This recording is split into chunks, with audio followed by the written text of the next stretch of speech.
Welcome back. Okay, this video is going to talk about claiming and clearing your spiritual space, your physical space where you'll do your spiritual practice. So think about where in your home you feel most peaceful. That might be a tricky question for some of us because if you're like me, you have kids, pets, lots of activity, lots of things going around in the home. And some days it might feel like the only place of peace is the bathroom.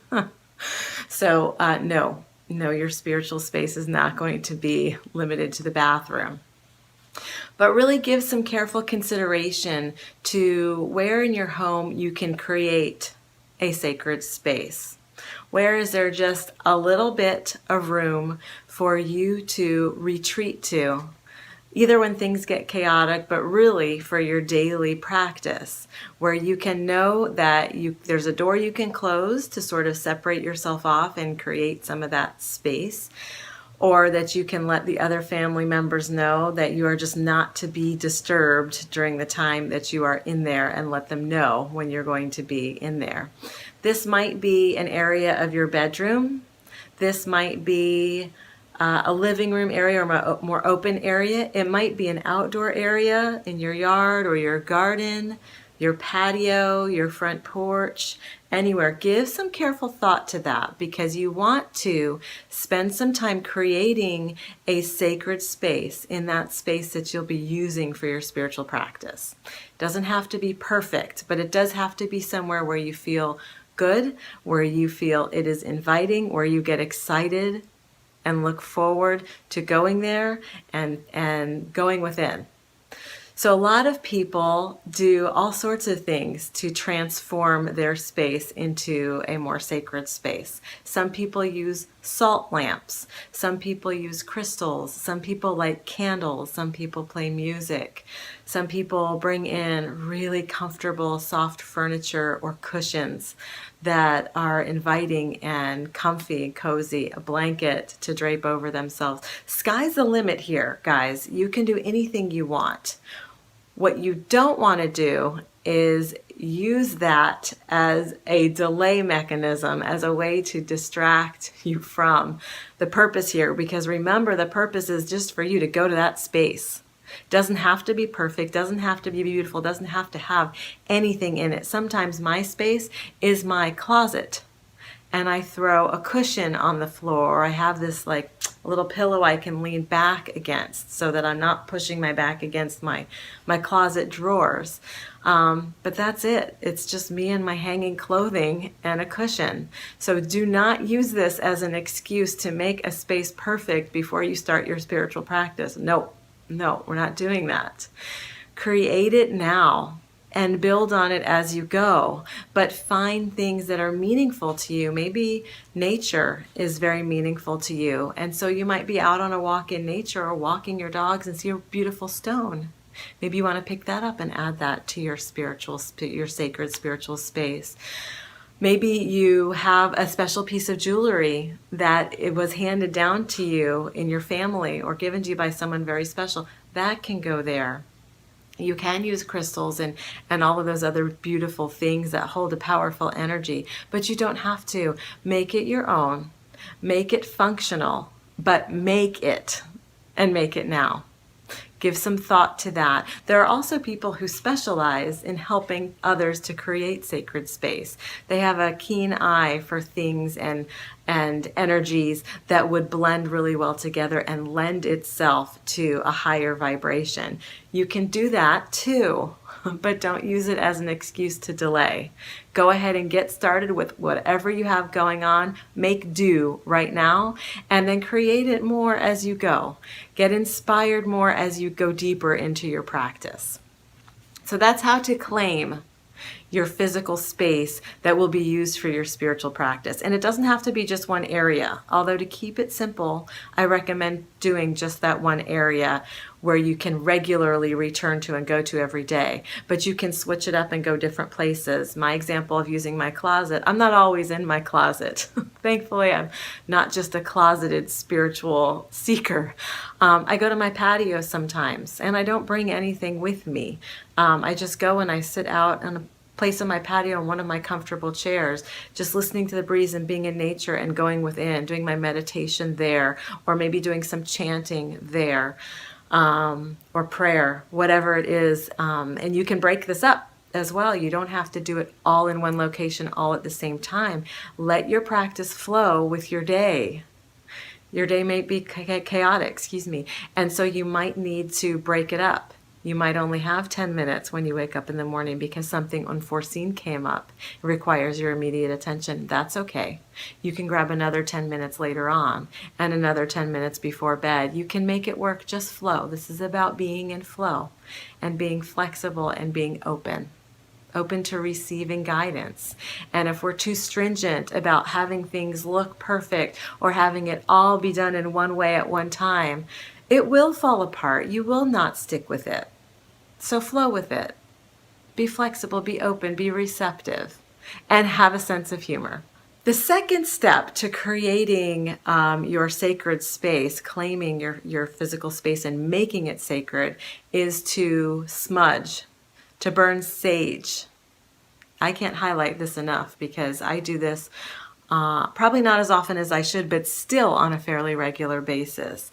Smudging is a Native American tradition, and it's also throughout many cultures worldwide, where you burn the leaves, usually white sage leaves, to clear a space. It is an energy reset. It clears energies away that do not serve you. It gives space and allows for that which does serve you to come in place of that. I highly recommend smudging or saging your home space at least weekly, to clear out. We all bring in funky energy. Sometimes it's just because we're in a bad mood. Other times it's because things have attached themselves to us. Energies do attach themselves to us, and we might bring that into our home space, and before we know it, everyone's feeling a little bit off. I smudge my children. Highly recommended. Now and then I smudge my pets, although I'm pretty confident that animals are clear. They're not carrying usually with them a lot of or any heavy energy or wonkiness. They are just fully in the present moment, and oftentimes a reflection of us. So if your pets are acting a little off, go inward. Are you acting a little off? Are you bringing a funky energy? Because they tend to mirror us. But some people do smudge their pets. Now, a couple safety features about smudging that I need to mention is, since this involves burning and lit items, you have to do so in a very conscious way. I use this little sage burner that I purchased at just one of our local shops. Trying to think of the name of, like, a New Age shop. You can buy these at. You can order them online as well. I tend to prefer to use just single sage leaves, which again you can purchase online or you can purchase at your New Age shop, whatever's local to you. Whole Foods even sells them, and Trader Joe's might too, I'm not sure. I use the individual leaves because I like to keep the fire part of it to a minimum. Since I am smudging my children and since I am walking through my home burning sage, I don't want to have embers flying up everywhere. You can also buy sage wands, which are really, sometimes they're very thick sticks that are sort of wound up, lots of sage leaves. The issue with those is that you light them and then you blow out. You don't want an actual fire when you're saging. You just want the burning of the leaves. So you do have to blow out the flame. You don't want a flame. You want the flame initially, blow it out. I'll show you.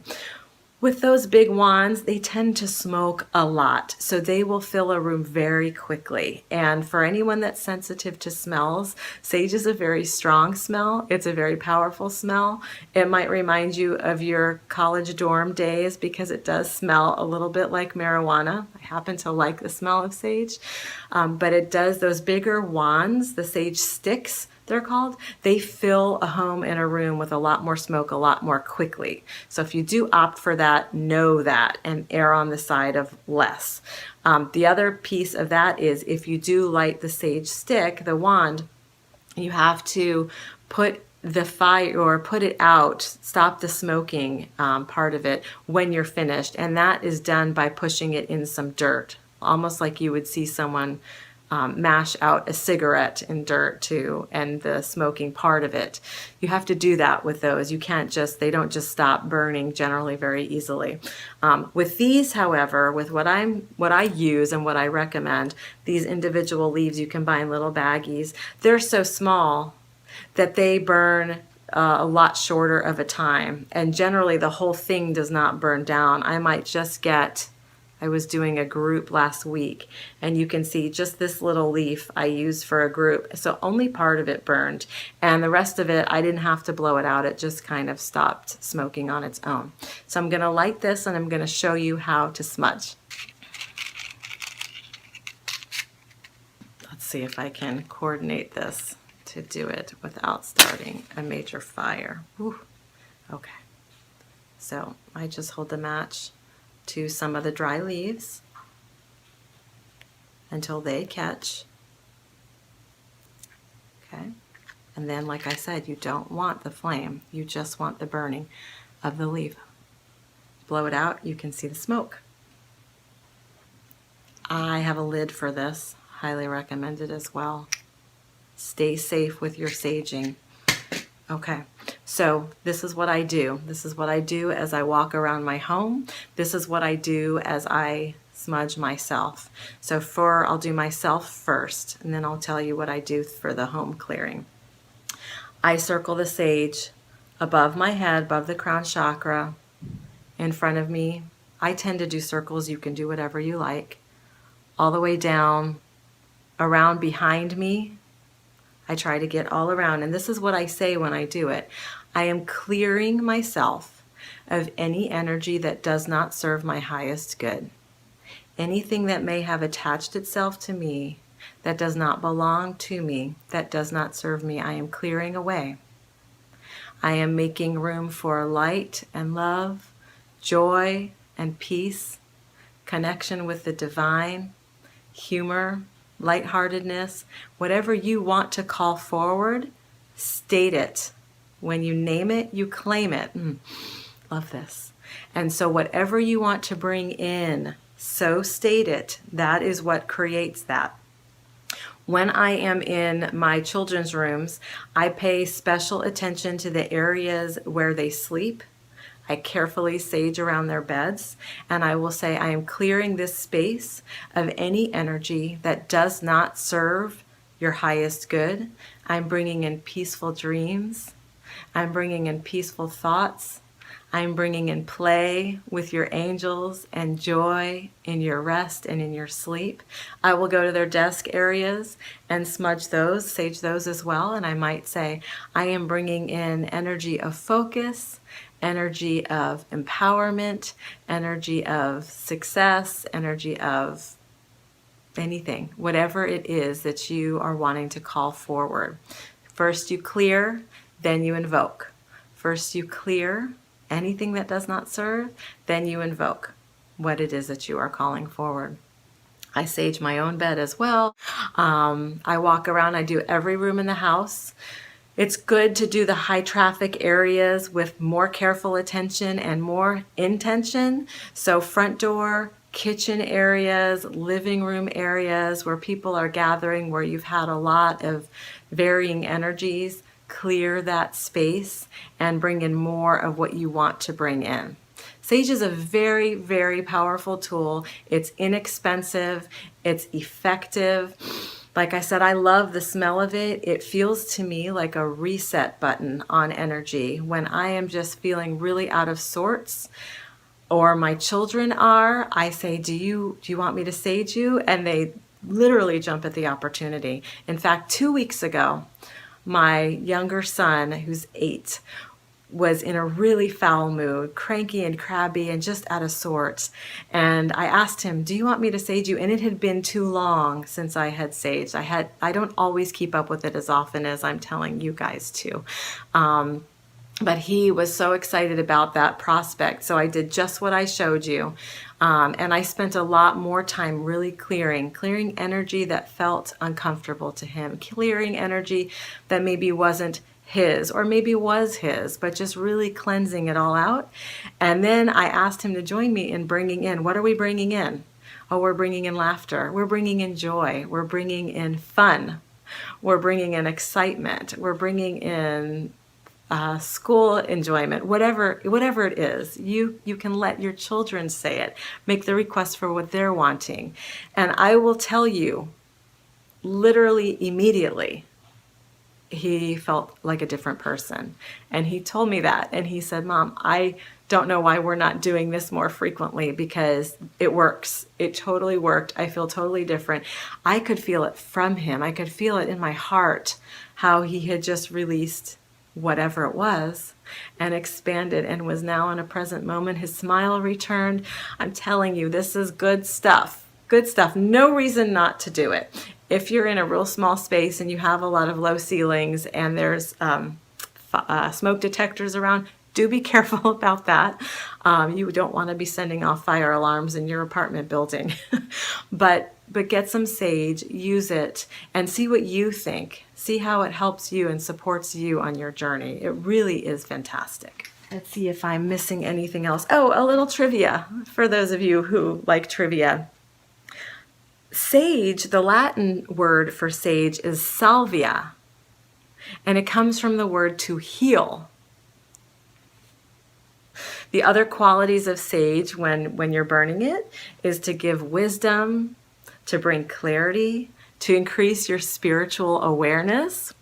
This is what the boot camp is about. Let's see.